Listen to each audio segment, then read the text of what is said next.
Welcome back. It's Cinemassacre's Monster Madness. I bid you welcome. The year is 1931. The era of sound films is young, and Universal Studios had just made Dracula, a landmark in horror films. Following its success, the studio decided to make Frankenstein, the classic tale of a scientist who dares to play God and create a human being.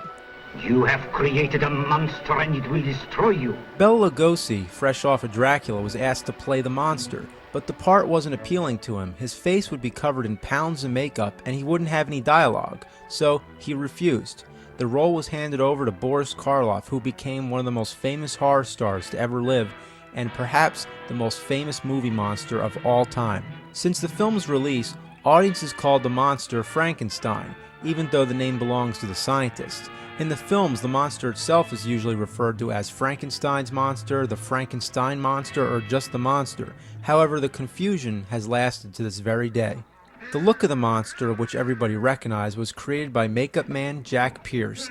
In Mary Shelley's original novel, the monster's description is pretty vague, so it was all invented for the movie. While the movie's criticized for not doing the novel justice, it is responsible for putting Frankenstein into the pop culture.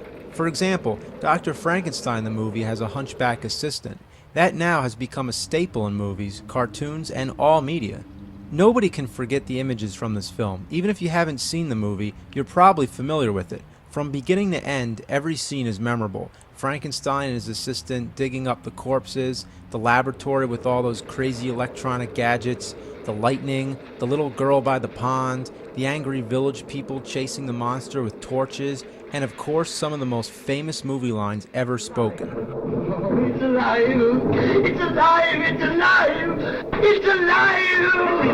The movie has been parodied and imitated countless times over the decades. The sequel, Bride of Frankenstein, sticks closer to the novel, and this time gives the monster a voice. Frankenstein. The film makes you sympathize more with the monster, and it's a lot more emotional, yet all around superior to the first movie. It also introduces one of the greatest mad doctors ever, Dr. Pretorius, played by Ernest Thesiger. Boris Karloff would once again play the monster in Son of Frankenstein, which some feel is the best of all them due to Bela Lugosi's fantastic performance as Igor. Yes, he was hunting. Basil Rathbone's also great as the Son of Frankenstein. Is it the old legendary monster of my father's time? Or am I supposed to have whipped one up? After this film, Karloff would step down for other actors to play the monster, but the mark he made is legendary.